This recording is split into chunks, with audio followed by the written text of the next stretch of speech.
Hello friends, welcome to honey GS academy daily current affairs with GS points. So December 9th and 10th discuss చేయాల్సి ఉంది. మనకు December 11th and ఈ 17th వరకు election duty ఉంది మనకు.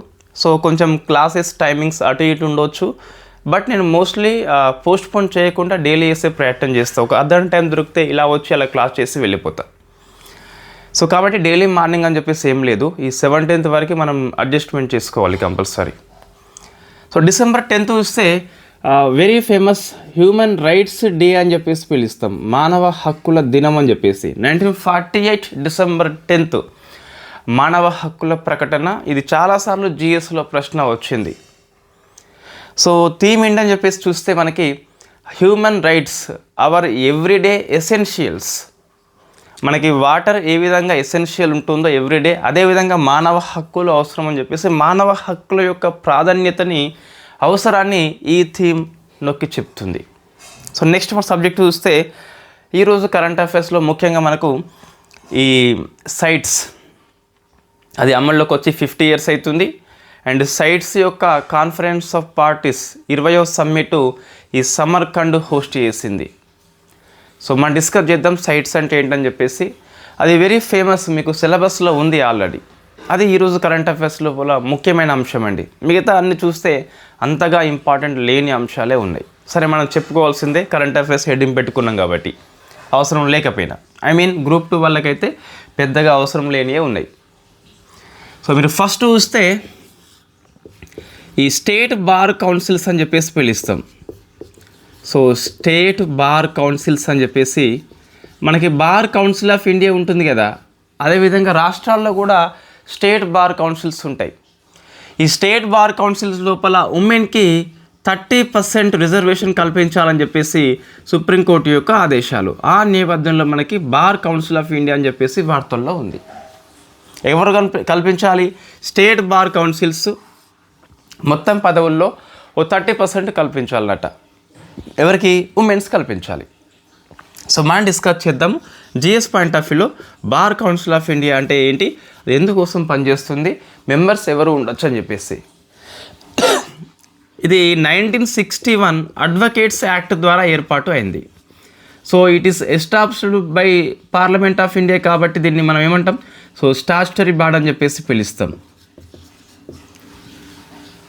గుర్తుపెట్టుకోవాలి, 1961 advocates act అని చెప్పేసి ఉంటుంది.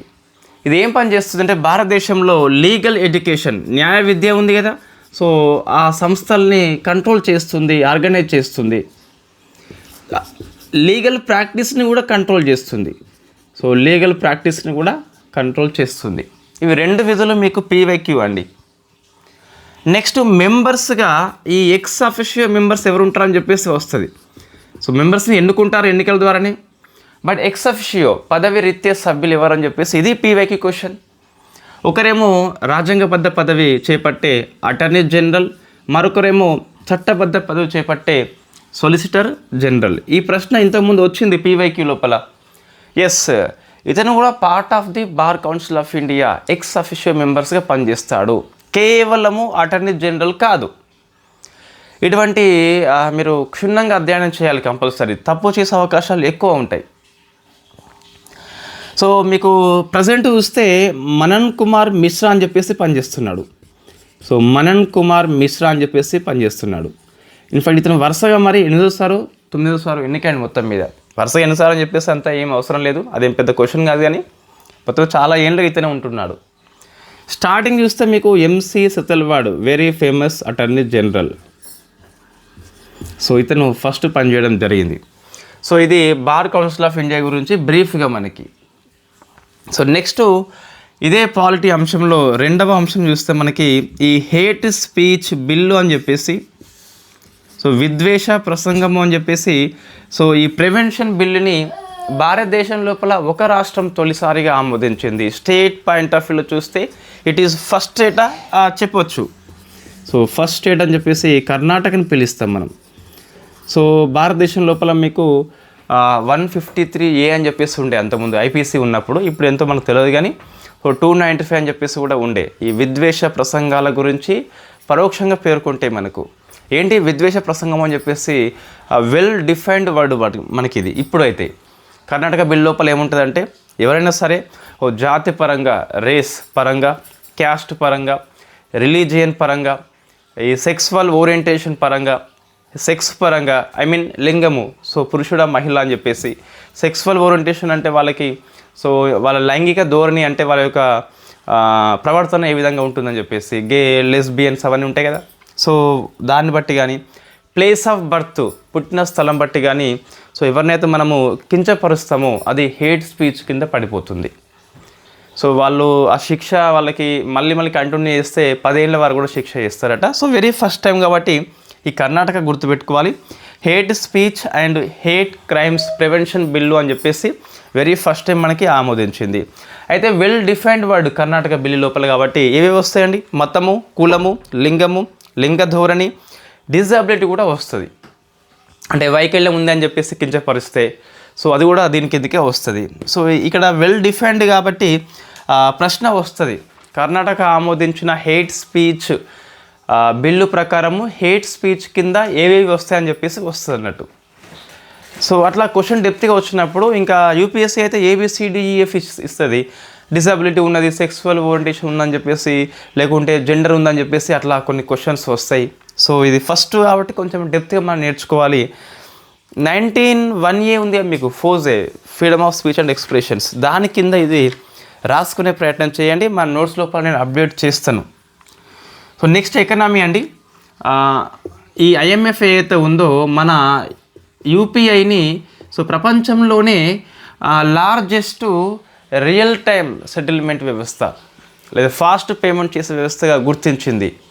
IMF అనేది UPI కాబట్టి యూనిఫైడ్ పేమెంట్ ఇంటర్ఫేస్గా పిలుస్తాం కదా. సో UPI అంటే ఏంటి మీకు చాలా ఇంకా దానిలో UPIలో ఎక్కువ ఉంటాయండి. సో మీకు UPI లైట్ అని చెప్పేసి ఉంటుంది. ఇదేమో ఆఫ్లైన్ మోడ్లో కూడా మనం ట్రాన్సాక్షన్ చేయవచ్చు. కొంచెం లిమిట్స్ ఉంటాయి దానికి. UPI 123P అని చెప్పేసి ఇదేమో మన ఫీచర్ మొబైల్ ఉంటుంది, బేసిక్ నోకియా 101 అని చెప్పేసి ఉంటుంది. సో అటువంటి దాంట్లో మనం కూడా ఈ 123P ద్వారా ట్రాన్సాక్షన్ చేయవచ్చు, బట్ లిమిట్స్ ఆర్ దేర్ కొన్ని. ఇంకోటి హెలో UPI అని చెప్పేసి ఉంటుంది. ఈ హెలో UPI ద్వారా మనం అంటే ఈ వాయిస్ ద్వారా మనం కన్వర్జేషన్ ద్వారా అంటే ఒక AI మోడ్ ఉంటుంది, దాని ద్వారా మొత్తం మీద మనము సో సంభాషణ చేస్తూ ఆ లావాదేవీ మనం పూర్తి చేయవచ్చు ఇవన్నీ. ఇంకోటి ఈ UPI ఆధారంగా ఫస్ట్ ATM తీసుకొచ్చింది హిటాచీ పేమెంట్ సర్వీసెస్ లిమిటెడ్. ఇది వెరీ ఫేమస్ క్వశ్చన్ ఇది. సో మనము కరెంట్ అఫైర్స్ డిస్కస్ చేసినాం కదా, బట్ ఇది మీకు స్టార్టింగ్ పోర్షన్లో మనీ అనే పాఠం లోపల డిజిటల్ మనీ దాంట్లో వస్తుంది. So Hitachi payment services Japan సంస్థ. సో అది వెరీ ఫస్ట్ టైం మనకి భారతదేశం లోపల ఈ UPI ఆధారంగా పనిచేసే ATM తీసుకొచ్చిందండి. సో వెరీ ఫేమస్ అది. నెక్స్ట్ ఇది ఎకానమీ, బట్ అంత ఇంపార్టెంట్ ఏం కాదు. సో స్కిప్ చేయవచ్చు, ఇది స్కిప్ చేయవచ్చు. సో ఇది మాత్రం అవసరం ఒకటి. ఎప్పుడైతే గ్రూప్ 2 వాళ్ళు అయితే హేట్ స్పీచ్ అని కర్ణాటక రాష్ట్రం ఉంది కదా, దీని కింద ఏవే వస్తాయని చెప్పేసి చూసుకొని సరిపోతుంది. నెక్స్ట్ మనకి పర్యావరణ అంశం అండి. సో సైట్స్ యొక్క COP20 జరిగింది. మనకు సైట్స్ యొక్క COP20 జరిగింది.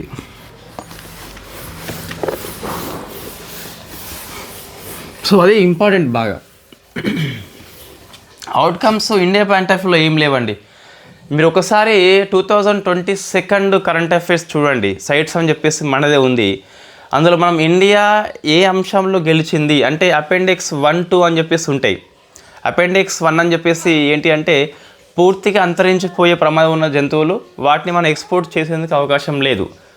అపెండిక్స్ 2 అంటే ఇప్పుడు ప్రమాదం లేదు కానీ చర్యలు తీసుకోకుంటే అంతరించిపోవచ్చు, అపెండిక్స్ 2 అని చెప్పేసి పిలుస్తాం. సో అపెండిక్స్ 1 నుంచి 2కి మనము ఈ తాబేలు ఉంటుంది ఒకటి. సో ఆ తాబేలుని మనం తరలించినాం. దీనివల్ల మనం కొంచెం వాణిజ్యం చేసుకునే అవకాశం వచ్చింది. అది మన విజయము. ఎప్పుడు COP19 లోపల అప్పుడు మనం డిస్కస్ చేసినాం, బట్ ఇక్కడ అవసరం లేదు. ఇక్కడ ఇండియా పాయింట్ ఆఫ్ వ్యూలో ఏమీ లేవు అంశాలు. సో సైట్స్ యొక్క COP20 అని చెప్పేసి పిలుస్తాం. సో యువర్ సిలబస్ ఇది, సైట్ యువర్ సిలబస్లో ఏమొస్తే ఫస్ట్ నీకు ఐడెంటిఫై చేయాలి. సో అప్పుడు నువ్వు వార్తల్లో ఉన్న అంశాన్ని పసిగెడతావు, గుర్తిస్తావు, లేకుంటే దీన్ని స్కిప్ చేసే అవకాశాలు ఎక్కువ ఉంటాయి. సో సైట్స్ అంటే ఏంటి అంటే మనకు కన్వెన్షన్ ఆన్ ఇంటర్నేషనల్ ట్రేడ్ ఇది. సో ఇంటర్నేషనల్ ట్రేడ్ అంతర్జాతీయ వాణిజ్యం దేని విషయంలో ఎండేంజర్డ్ స్పీసెస్ అంతరించిపోయే జాతులు ఏవైతే ఉన్నాయో దాని విషయంలో వాణిజ్యం చేయాలా వద్దా అని చెప్పేసి నియంత్రణ పెట్టే ముఖ్యమైన సంస్థ సైట్స్ అని చెప్పేసి పిలుస్తాం. ఒక ఒప్పందం, అది ఒక ఒప్పందం మనకి. సో దేని మీద అంటే మనకి ఫ్లోరా అంటే మొక్కల మీద అండ్ ఫౌనా జంతువుల మీద ఇది నియంత్రణ చేపడుతుంది. ఇది 1973లో మనము సంతకాలు చేసినామండి. మార్చి 3 అని చెప్పేసి వెరీ ఫేమస్. సో మనము వరల్డ్ వైల్డ్ లైఫ్ డేగా జరుపుకుంటాం, సంతకాల కోసం చేసినాం కాబట్టి వరల్డ్ వైల్డ్ లైఫ్ డే అని చెప్పేసి జరుపుకుంటాం. ప్రపంచ వన్యప్రాణి దినం అని చెప్పేసి మార్చి 3. యువర్ క్వశ్చన్ ఇది, పీవైక్యూ క్వశ్చన్, మీరు చూసుకుని కావాలంటే టీజీపీఎస్సీ అడిగింది. సో 1975లో అమల్లోకి వచ్చింది. దీన్ని మనము వాషింగ్టన్ సంతకాలు కాబట్టి సో వాషింగ్టన్ ఒప్పందంగా పిలుస్తాం. సో వాషింగ్టన్ ఒప్పందంగా పిలుస్తాం. సైట్స్ అనే ఒప్పందానికి మరొక పేరే వాషింగ్టన్ ఒప్పందం అండి. సో మనం కంపల్సరీ చదువుకోవాలి ఇటువంటి. ఈరోజు కరెంట్ అఫైర్స్లో మీకు ఇంటర్నేషనల్ అఫైర్స్ లోపల వస్తుంది. వాషింగ్టన్ ఒప్పందం అనేది ఒక 2 దేశాల మధ్య శాంతి ఒప్పందం. ఈ మీడియేటర్గా ట్రంప్ వ్యవహరిస్తాడు. ఈ కాంగో అండ్ రువాండా దేశాలని చెప్పేసి ఆఫ్రికాలో ఉంటాయి కదా, వాటి మధ్య శాంతి ఒప్పందం కూడా వాషింగ్టన్ ఒప్పందం అని చెప్పేసి పిలుస్తాం. ఈరోజు మీ కరెంట్ అఫైర్స్లో వస్తుంది. రైట్. దీని హెడ్ క్వార్టర్ మనకి నైరోబీ లోపల ఉంటుంది, జెనీవా లోపల ఉంటుంది.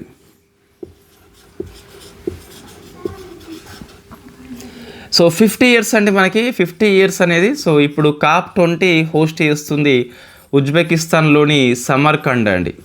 ఈ సమర్కండ్ స్పెషల్ ఏంటి అంటే సెంట్రల్ ఆసియా లోపల ఇదే first conference of parties for sites. So theme గట్రా మనకి ఏం లేదు, స్పెషల్ ఏంటి సౌత్ ఏషియాలో ఫస్ట్ది, 50 years కూడా అవుతుంది కాబట్టి కొంచెం వెరీ ఫేమస్. సో ఇది సైట్స్ గురించి మనకి అపెండిక్స్ 1 ఉంటుంది, అపెండిక్స్ 2 అని చెప్పేసి పిలుస్తాం. అపెండిక్స్ 1 అంటే ఈ మీటింగ్ లోపల మనము సో ఒక జంతువుని ఒక మొక్కని అపెండిక్స్ 1లో పెడితే ఇంకా మీరు వాణిజ్యానికి అవకాశం లేదు, అది అంతరించిపోయే ప్రమాదం ఉంది కాబట్టి. అపెండిక్స్ 2 అని చెప్పేసి ఉంటుంది. ఇది ప్రజెంట్ ప్రమాదం లేదు, బట్ మెజర్స్ తీసుకోకుంటే ప్రమాదంలో పడిపోవచ్చు అని చెప్పేసి కొన్ని లిమిట్స్తోని వాణిజ్యం చేసుకోవచ్చు అది. ఇంకోటి ఇది పీవైక్యూ అండి మీకు. సో ఇందులో మైక్స్ అని చెప్పేసి ఉంటుంది, లేదా మైక్ అని చెప్పేసి పిలుస్తాం. ఇది వన్ ఆఫ్ ది COP10 1997లో జరిగింది మనకు. సో ఈ COP10లో మనం మైక్ అని చెప్పేసి ఈ సైట్స్ కింద ఆమోదించుకున్నాం. సో మనకి ఏంటి మైక్ అని చెప్పేసి చూస్తే monitoring to illegal killing elephants. ఈ ఎలిఫెంట్స్ని ఇల్లీగల్ కిల్లింగ్ చేయకుండా ఇది ఈ సంస్థ పనిచేస్తుంది మనకి. It is parts of the sites. ఇది ప్రశ్న వచ్చింది, మైక్ అంటే దేనికోసం పనిచేస్తుంది? ఎలిఫెంట్స్ కోసం అని చెప్పేసి. Parts of the సైట్సా?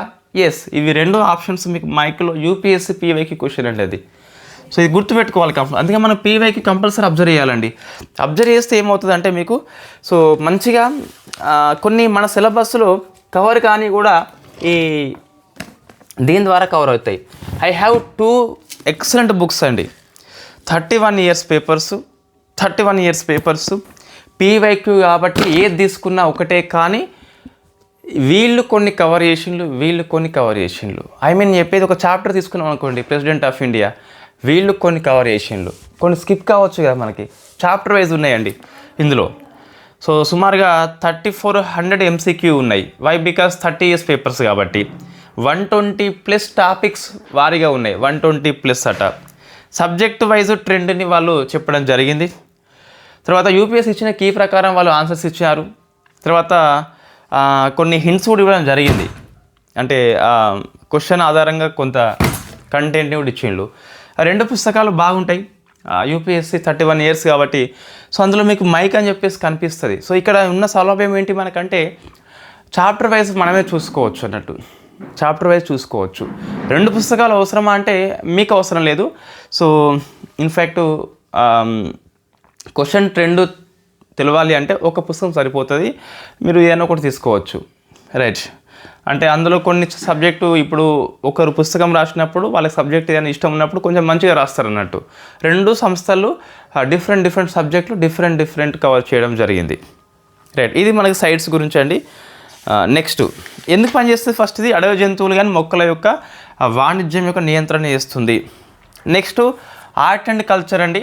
సో అందులో వెరీ ఫేమస్ మన దీపావళి ఏదైతే ఉందో, దీపావళి ఈ ఢిల్లీ హోస్ట్ చేస్తున్న యునెస్కో యొక్క ఇంటంజిబుల్ కల్చరల్ అని చెప్పేసి ఉంటుంది కదా.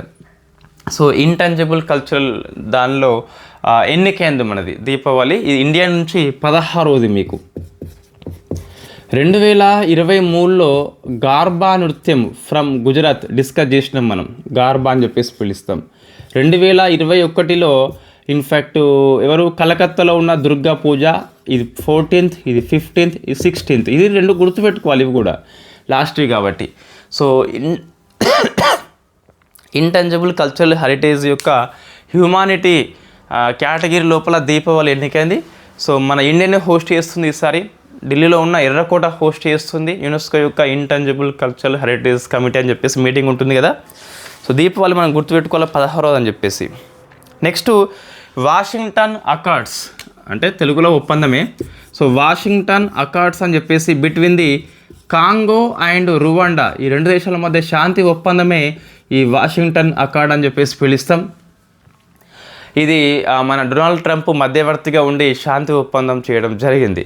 రష్యా వర్సెస్ ఉక్రెయిన్ ట్రంప్ ఉంటాడు, ఇజ్రాయెల్ పాలస్తీనా ట్రంప్ ఉంటాడు, ఇండియా పాకిస్తాన్ ట్రంప్ ఉంటాడు, కాంగో రువాండా ఆ మాటకు వస్తే ఏ 2 దేశాలు కొట్టుకున్న ట్రంప్ ఉంటాడు. సో నోబెల్ శాంతి బహుమతి ఇవ్వచ్చు, బట్ ట్రోల్ చేస్తూ ఉంటారు. కానీ ఈ పాయింట్ ఆఫ్ వ్యూలో అతను వెరీ గ్రేట్ అండి. చాలా కంట్రీస్ శాంతి ఒప్పందానికి కృషి చేస్తుండు కదా. రైట్.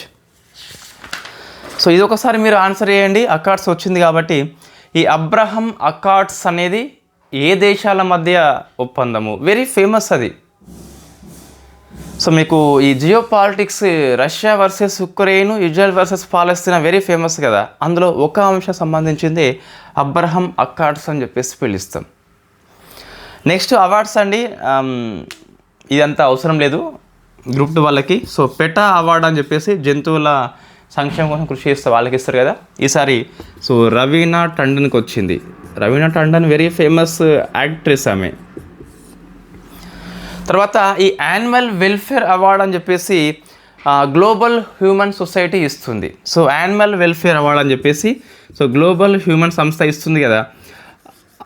ఆ సంస్థ యొక్క అవార్డుని వెరీ ఫస్ట్ టైం ఎవరైనా పేరు సో అనంత్ అంబానీ అని చెప్పేసి గెలుచుకున్నాడు. ఇది కొంతవరకు గుర్తుపెట్టుకోవచ్చు మనం. 1 year కరెంట్ అఫేర్స్లో రాస్తే వస్తుంది ఇది. అనంత్ అంబానీ అని చెప్పేసి ఈయన ఆసియాలో వెరీ ఫస్ట్ వ్యక్తి. తర్వాత అతి పిన్న వయస్కుడు అండి. అనంత్ అంబానీ ఎందుకు వచ్చిందంటే ఇతను మన గుజరాత్ లోపల ఇన్ఫ్యాక్ట్ వంతారా అని చెప్పేసి, సో ఈ వంతారా అంటే ఏంటి, మనకు ఈ జంతువుల సంక్షేమం కోసము ఏర్పాటు చేయబడ్డ ఒకనొక ప్రదేశం మనకి. సో ఆ వంతారా యొక్క దానికోసం అని చెప్పేసి అనంత్ అంబానీకి అవార్డు వచ్చింది. So annual welfare award by global human society అని చెప్పేసి పిలుస్తాం. స్పోర్ట్స్ అండి. ఈ సౌత్ ఈస్ట్ ఏషియా గేమ్స్ అని చెప్పేసి అందులో ఇండియా కంపల్సరీ పాల్గొనదు, సౌత్ ఈస్ట్ ఏషియా కాదు కాబట్టి. సో ఈసారి మీకు థాయిలాండ్ హోస్ట్ చేస్తుందండి. అపాయింట్మెంట్ చూస్తే ఆండ్రేజ్ బాబీస్ అని చెప్పేసి చెక్ రిపబ్లిక్ ప్రధానిగా నియామకం పొందిండు. మన కోసం కాదు, ఇది అవసరం లేదు. సో ఇవి మీకు వార్తల్లో ఉన్నాయండి. సమ్మిట్స్ మీకు వార్తల్లో ఉంది. ఇంటంజిబుల్ కల్చరల్ హెరిటేజ్ సమ్మిట్ ఎర్రకోట హోస్ట్ చేస్తుంది. సో మనం ఆల్రెడీ డిస్కస్ చేసినాము ఇక్కడనే కాబట్టి మళ్ళీ అవసరం లేదు. సో ఈరోజు ఏం చదవాలి గ్రూప్ 2 వాళ్ళు? ఇవన్నీ అవసరం లేదండి. అవార్డ్స్, నియామకాలు ఇప్పుడే అవసరం లేదు. మన ప్రభుత్వాలు, ఇరు ప్రభుత్వాలు కూడా జూన్ లోపు ఎగ్జామ్స్ అయితే పెట్టాయి గ్రూప్ 2 కాబట్టి ఇప్పుడే అవసరం లేదు. సో మిగతా ఎగ్జామ్స్ చదివే వాళ్ళైతే చదువుకోండి. ఈ అపాయింట్మెంట్స్ అవార్డ్స్ కూడా ఒకటి సైట్స్ 20 ఉంది కదా, అది ఫోకస్ చేయండి. దీనికి లింకప్గా మీకు సో సైట్స్ గురించి మొత్తం అధ్యయనం చేయండి. మీకు నోట్స్ కూడా ఉంది. మనము ఫుల్ కోర్సు లాంచ్ చేసినాం కదా, అందులో ఇంకా ఎక్కువ కవర్ అవుతుంది. కరెంట్ అఫైర్స్ సరిపోదు అది. సో మీ కరెంట్ అఫైర్స్ 24 నోట్స్ ఉంది. అందులో ఫస్ట్ చాప్టర్ మనం సైట్స్ గురించి డిస్కస్ చేసినాం. వాస్తవంగా అపెండిక్స్ 1, 2, 3 అని చెప్పేసి కూడా ఉంటుంది. సో మైక్ అని చెప్పేసి ఉంటుంది. సో దాని గురించి ఒకసారి చూసుకోండి. సెకండ్ది తర్వాత ఇది హేట్ స్పీచ్ కర్ణాటక అని చెప్పేసి ఉంది కదా. సో ఇక్కడనే మీరు దీనికి అనుబంధంగా 19(1)A యొక్క కేసెస్ అన్నీ చూసుకోండి. ఇట్లా రివిజన్ చేసుకోండి ఒక 1 అవర్ కరెంట్ అఫైర్స్, మంచిగా స్కోర్ అవుతుంది మీకు. సో ఇవి వార్తల్లో ఉన్నందుకు ఎక్కువ వస్తే రావచ్చు మనకి. సో ఇవి 2 అంశాలు ఈరోజు మీకు గ్రూప్ 2 కోసం పనికొస్తాయి. మిగతా ఎంత చదివినా సమయం వృధా తప్పించి ఎటువంటి ఉపయోగం లేదు. నేను చెప్పేది కరెంట్ అఫైర్స్ కోసము ఇవి 2 పనిచేస్తాయి అంతే. ఏ ఒక్క అంశం ఎక్స్ట్రా వార్తల్లో లేదు, ఏపీ తెలంగాణ అంశాలు కూడా లేవు మీకు. Thank you very much.